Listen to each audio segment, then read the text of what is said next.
Thank you, Mr. Chairman.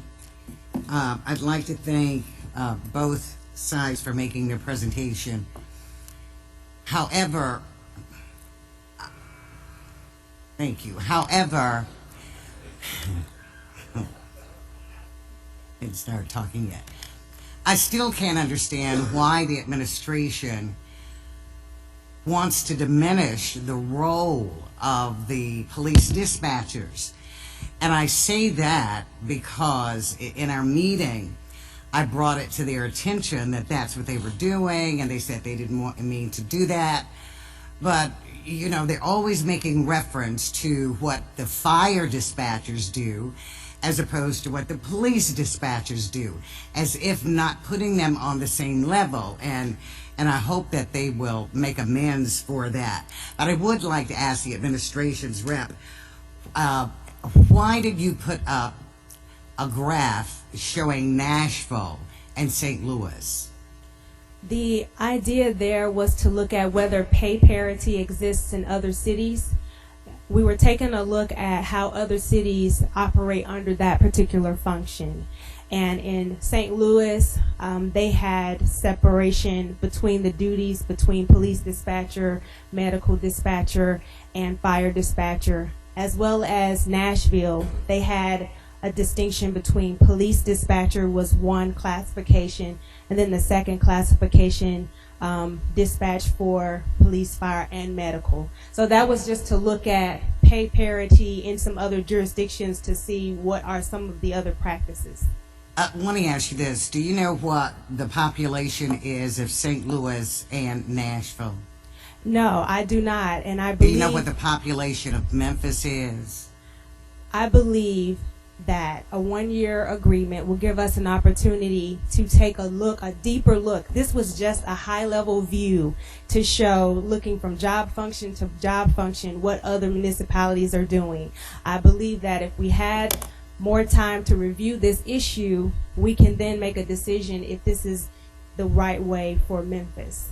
And that's all the city's offer does at this time. Gives us that 1 year. Well, I believe that's like comparing a German Shepherd, say, with a Shih Tzu, because Memphis has certainly a larger population, at more so than St. Louis and Nashville, and so the responsibilities that are put on a police dispatcher are higher, certainly as well. Thank you very much. I would like the administration to come forward, please. I mean the union. I'm sorry. Now, I understand that, and I've been to the call center where the police dispatchers are, and it's a wonder that they can move anywhere because they're stacked on top of each other. But I understand that that job is a very stressful job, and I think you said in your presentation that some of them don't make it past the probationary period. Can you explain to us why? Well, first off, like I said, it is a high-pressure job. I think once they get in there, you don't get weekends off. You don't get your holidays off. There's a lot of carryover overtime.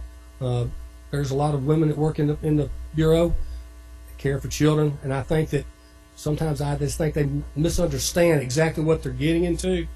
On top of the fact that it's such a high-pressure, high-stress job, I don't think they realize until you get call after call when literally people's lives or their children's lives are on the line.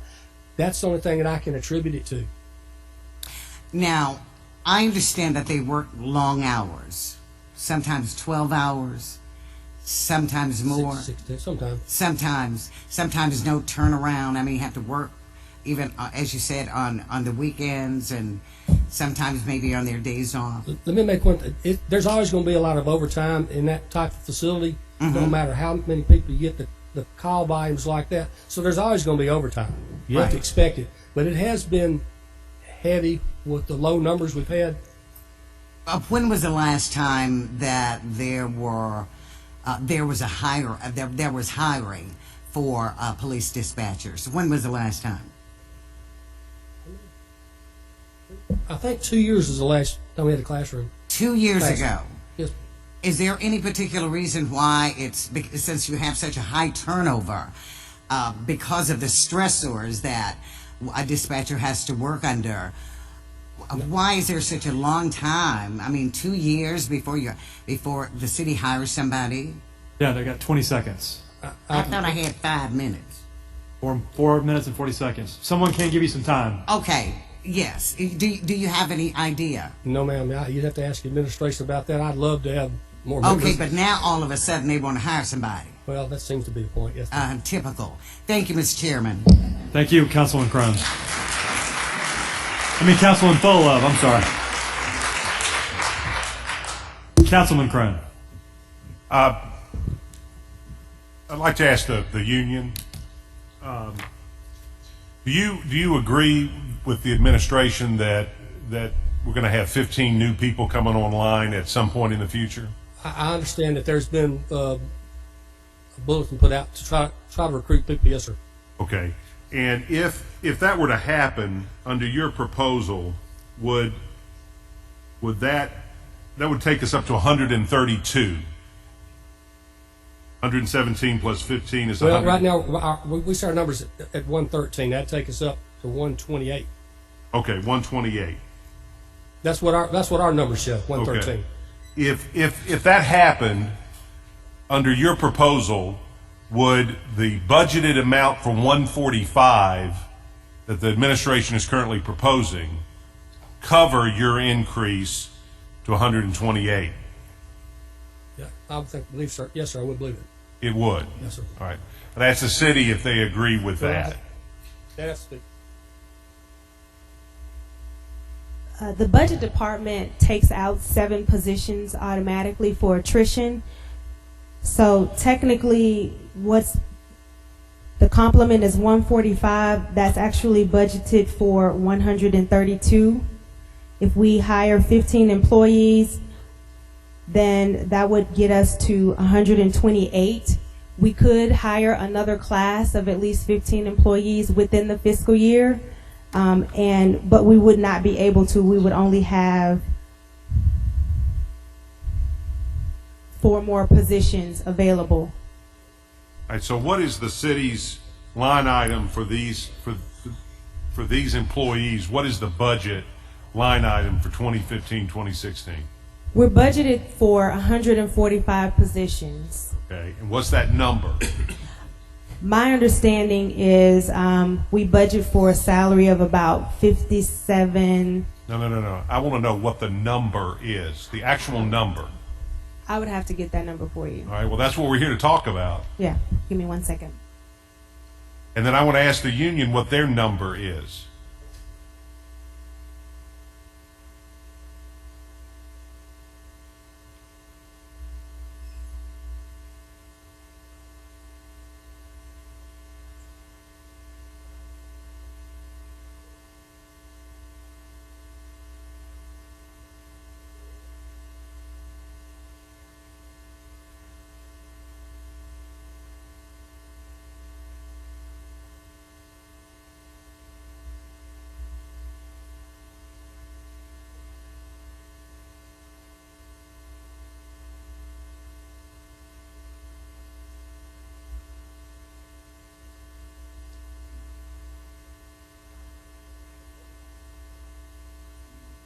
You know, Mr. Chairman,